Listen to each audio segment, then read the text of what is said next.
This is Rockslapping Champions. Player 1, playing Minsk. We have Dean. And player 2, playing Fenix. We have Mustang. So you will notice that there are a couple of mutators over here. We have Photon Overload and Mutually Assured Destruction. Now, when I actually checked this replay, it was the choices mutation that happened not too long ago. As you can see, we do have Mutually Assured Destruction, but we do not have the Inspiration Hardened Will. So I think what has probably happened is that the party leader has selected Brutal Plus Difficulty, and that seems to have overwritten the weekly mutation. Nevertheless, this is a relatively similar experience because Mutually Assured Destruction is by far the most difficult mutator that has to be dealt with on this mission. And we can see over here that Fenix has already started to produce something. He is producing a gateway, and the gateway will be, I believe, for a Caldalis opening. So let's have a look at the masteries while the players get set up. We have the Royal Guard support, we have the Royal Guard cost, and then we have 29 split into the Starting Mandate and the Guard Experience Mastery. I'm not sure if there's any particular breakpoint over here. Generally, I would go for a completely an opposite set. I'd go for the Conscript support, the terrible damage, and then I'd go for the Starting Mandate completely, and that helps me power up a little bit faster. Fenix has gone for the Phoenix Energy Regeneration, and he's gone for the AI attack speed, and he's gone for a 20-10 split, which is reasonable here.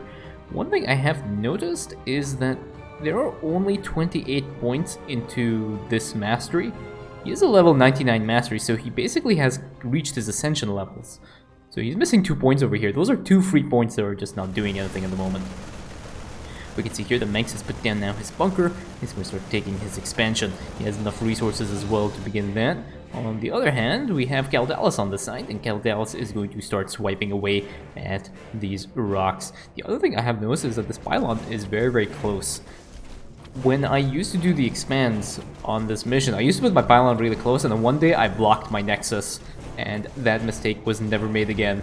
So I tend to put my pylon just a little bit further away. I think it's probably fine given the distance here, but I learned my lesson.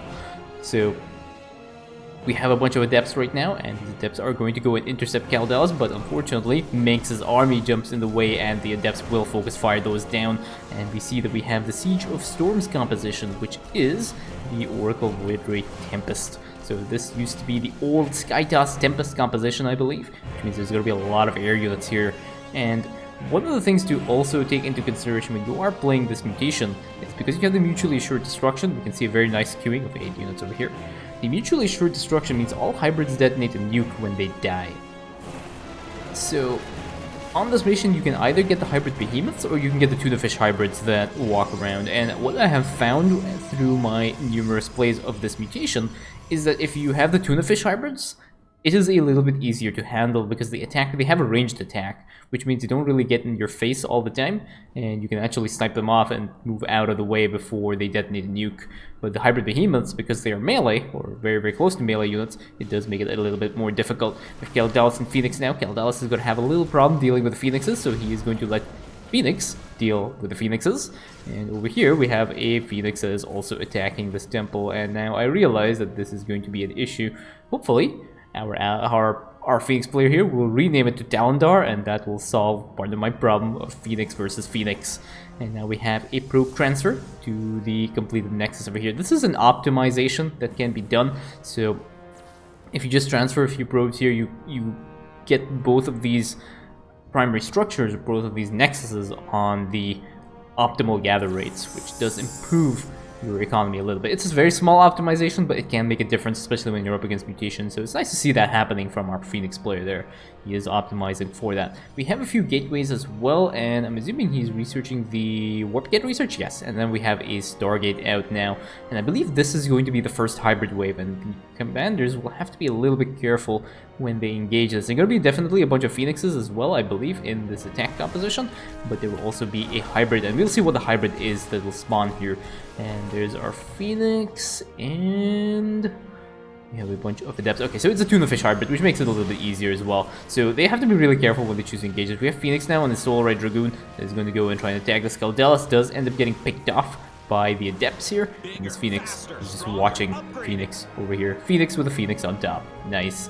And now we have Manx's army jumping into position, but they are dealing a lot of damage to this hybrid. Hybrid ends up dying and shoots off the Imperial Witness and a lot of the units of Manx's army over here, which is very, very unfortunate because they, I do not believe, were paying attention to the army as it was getting picked off. But now we have Fenix producing a carrier, and that is going to be the core of Fenix's army. He has rebuilt one Kaldalis, and now he has 2 carriers in production, and he is going all in. So Manx has replaced his army right now. One of the convenient things is that he doesn't really lose those upgrades that he's given his troopers. His troopers can just pick it up. Now we have an Odin as well. So once the Odin actually starts to max out, it'll be really, really useful. You can see just a lock-in ability here. Very nice use of the Odin. And you can see the change of the composition here. Lots of rocket troopers. Those things are just going to shoot out the air compositions without too many problems. And once the Odin actually starts, or it's called the Black Hammer, once the Black Hammer actually starts to get its rank upgrades, it gets an extra range, it gets the extra AoE size as well, and it is just really, really powerful.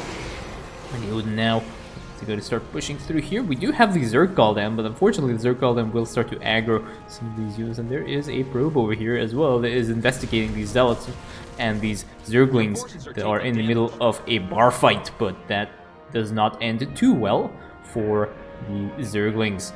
And now we have the next attack wave that has spawned. It's going to spawn on Manx's side first, so Manx will have to remove his army and get into position to try and deal with this. Fenix, on the other hand, has 1 Klolarian out now. Does he have... Where he was producing 2 carriers. Okay, that carrier is just going to be close to completion.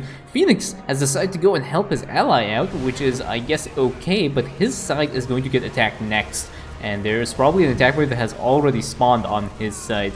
We can see here the Black Hammer just ends up sieging and just completely destroys those Phoenixes. It is such a great unit for dealing with weak amounts of many air units. So if you have low HP, large number of air units, it's very useful. And you can see here these SCVs are actually going to go and repair Kaldalis. So Kaldalis is now good to go. And now we have the double-pronged attack wave that is coming up. And these players will have to deal with their sides individually. Fenix is not really paying attention to his side. Okay, he does use his Talondar now over here. Yes, he has gotten the Talondar upgrade. And he's going to get ready to engage this attack wave, which is going to be an interesting thing. Really not too much of an issue, unless that nuke ends up going off. Doesn't end up killing off those troopers, but the Odin is safe. Can be repaired. Not too big of a deal. And now we have the army of Klolarian plus Carrier against a bunch of hybrids and Fenix, or a few Phoenixes, not 1 Phoenix, but a number of Phoenixes over here. So one of these hybrids is going to get picked off right now and ends up dying, and Klolarian is going to beam the other hybrid as well up. Beam me up, Scotty, but unfortunately the other carrier has gotten picked off, but there's another one that joins into the fight now, and this is going to be a small issue because there are a lot of Phoenixes and they're going to start focusing down on Klolarian. Klolarian gets picked off, another Klolarian gets transformed from one of the carriers, and the second attack wave as well, or the third attack wave in this mission, has already started to join in. Oracles are Disco Infernoing the parts of Phoenix's base, so I think Phoenix has lost his Forge, I believe, which is somewhat unfortunate. Phoenix now goes into the Cyberus Arbiter suit again and ends up stasising the Aemon's army on here, while Manx gets into position to help his ally in peril. And these rocket troopers are going to make very short work of these Phoenixes. And I think we have a battle cruiser out now as well, which is going to be really useful for dealing with the clumps of attack waves. And the one thing to note is just see the Royal Guards that Manx is making. He has enough gas to keep producing Royal Guards, but he has to be also very careful about how he chooses to build the Royal Guards and when he makes them. We have a nuke over here. Unfortunately, the nuke does end up whipping. Another nuke on this side that'll actually end up hitting and taking off a few of these units. But he has to be very careful on the Royal Guard leveling. If he makes too many Royal Guards at the same time, they will all level together, and you're not going to get a rank 3 upgrade, which is probably one of the most important upgrades for a Royal Guard. You can just see that Odin that's sitting at the back there, just completely wrecking Aemon's army. And production-wise, yeah, you can see here, no Royal Guards are being produced. He's just focusing on getting these guys leveled up before he does anything else. And now we have a triple hybrid wave that is spawning, and Fenix is just chilling over here, doing nothing.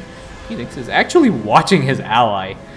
not actually doing it. I've switched to the player cam right now, and Fenix is just watching his ally right now.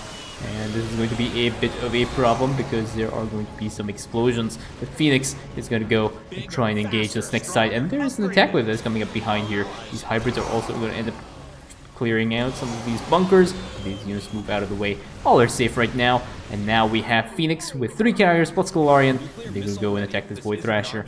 He seems to be okay right now because he has handled the attack wave that has spawned from this side. So he'll be able to pick off this Void Thrasher without too many issues.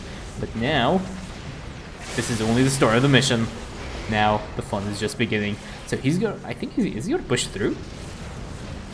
Yeah, he's actually going to start pushing through. He does have one random conservator over here. You can see the photon overload now is actually picking off a lot of the interceptors. We do have a drop attack coming up from the top, but we want to see what Fenix is going to be doing. This is nothing really too interesting here. Max is just going to go and just pick off some of these drop attacks here while Fenix continues to push through. But is he going to push through? He wants a bonus objective. Is he going to go for the bonus objective?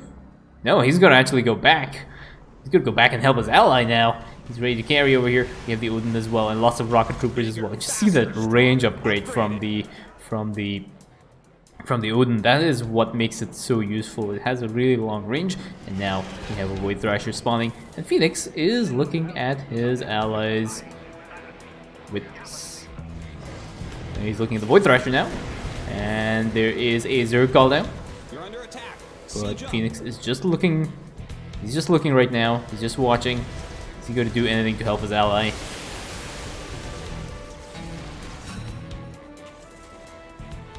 I don't think so. No, he wants to go and go. He wants to go for the bonus objective right now. So this is going to be interesting. I'm actually going to switch over to Fenix's point of view because I think I was switching over to Manx's point of view. This will be a little bit better. But now we have a drop attack now from the top side of this map, and there are going to be a lot of rocket troopers, and the rocket troopers jump in. Unfortunately, one does end up getting caught out, and Fenix is just going to deal with the Zenith Stone. This Zenith Stone does end up getting picked off, and now there's a hybrid as well. This hybrid is going to die, killing off the Imperial Witness and the bunker over here, and this is where the problems occur. So we have another bunch of nukes that are coming up, very reasonably decent nukes over here.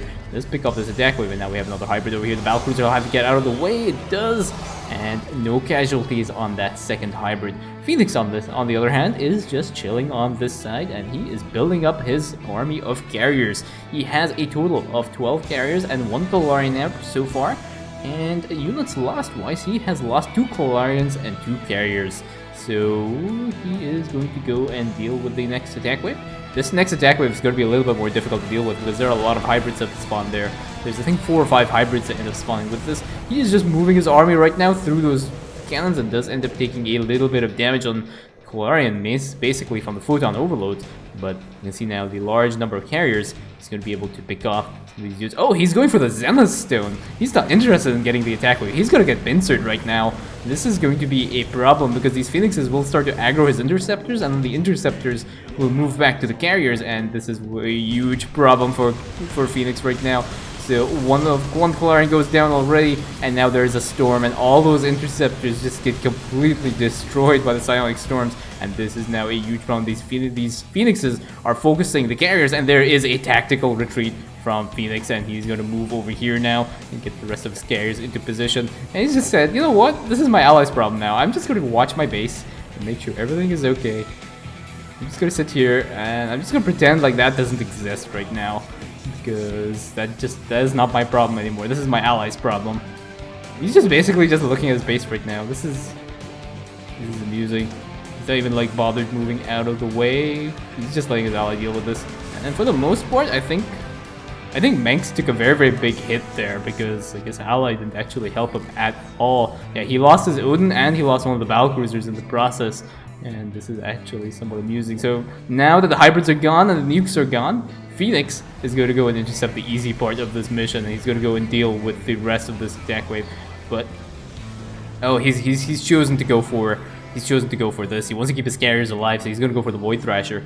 And I think there are going to be a bunch of hybrids as well there. And Fenix is not aware, I don't think, there are going to be a bunch of Void Thrashers. There is a Zerg cooldown over here, but the Zerg cooldown is not going to do anything versus these Phoenixes. They're just all going to get lifted and just killed off completely by the Oracles and the Stalkers that are there. And Fenix is already in position now, and he's going to start cutting through this enemy set of defenses. And now we have 3 hybrids over here. Fenix is paying attention to these hybrids, and he's ready to try and deal with this. But again, there's another Psionic Storm that comes off, and that picks off a lot of the interceptors. And as soon as one of these hybrids go down, all those interceptors are gone right now. And now the Fenix is found with a bunch of carriers without any interceptors, and this is going to be a problem for him. He's going to try and take out some of these units over here. One of these hybrids ends up going down, picks out some of these carriers, another one goes down, and boom, goes down. Talondar Guel, and then there is another nuke on one of these hybrids, and he just moves his carriers into the area there of the nuke and ends up losing. He has lost a total of 13 carriers and 4 Kolarians, and he's lost 2 of his Solarite Dragoon suits. And now we have Menks coming in to save the day. He uses his 3-rank Battlecruiser. Battlecruiser is a little bit low on HP, and it might actually get focused quite down by some of this. There's a very nice tactical jump back to keep him alive, but yet keep it in the midst of the battle to try and clear out that Void Thrasher. And that Void Thrasher will end up getting picked off. The Photon Overload is actually taking off some of Phoenix's interceptors. How many interceptors have been lost? Does it actually show? Oh, it doesn't actually show me. It's unfortunate. I wanted to see how many interceptors were lost in that engagement. And now we have the double Thrasher spawn, and this is somewhat problematic for Fenix because he doesn't really have that many carriers. And now there is an attack wave that is coming up with a lot of Phoenixes here. So the first attack wave is just a regular army attack wave, and we have also a bunch of Tempests, and the Tempests are going to focus on Count Dallas. But the second attack wave that comes up is going to have a lot of hybrids. So we have a Stasis that comes up onto these units over here that will end up taking them out of battle for a small period of time while the carriers get into position. But these carriers have lost all their interceptors in the previous battle, so it's going to be a while for them to start replacing them. And I think some of these carriers will end up getting picked off by the Tempests over here. Tempests are focusing on the Cyber's Arbiter suit, and there's also the other thing I've realized is there's no detection for Fenix. Or if he does have his detection. So what he can actually do is he can actually use his cloaking upgrade to pick off the observers, and then he'll be able to snipe those carriers out as well. Those hybrids are too dangerously close over here. One nuke goes off, ends up picking off one of these carriers over here, and these hybrids are not done with Fenix. They are just gonna go completely to picking off carrier after carrier. One more carrier goes down, and this other carrier is again very, very low, and now the hybrids are in Fenix's face. Fenix is actually cornered right now, and that is a problem. He has cornered himself twice in this mission, potentially 3 times. One used a recall. They can't use a recall right now, and once these hybrids get unstasis, there is going to be a lot of hell to pay because there are a lot of Phoenixes over here. Another one comes down, and there's also a Hybrid Dominator over here. When the Hybrid Dominator dies, its nuke is a lot larger and a lot more damaging. And again, that is 2 carriers left, 1 carrier left, and 1 Polarian, and these guys are not going to be too long for this world. All of Phoenix's carrier army has gone. There's 1 Polarian that's left over here, and Phoenix has lost a total of 26 carriers and 5 Polarians right now, and that is not the end of it. Polarian tries to retreat, but where is he going to retreat to? There is a lot of hellfire over here now, and he's just getting chased by a lot of these units here. Talondar comes in to try and use some of his Solar Flare upgrade and does end up taking off some of these hybrids, but ends up getting nuked in the process of killing those hybrids here. And that is the end of Kolarian's career as a Purifier AI.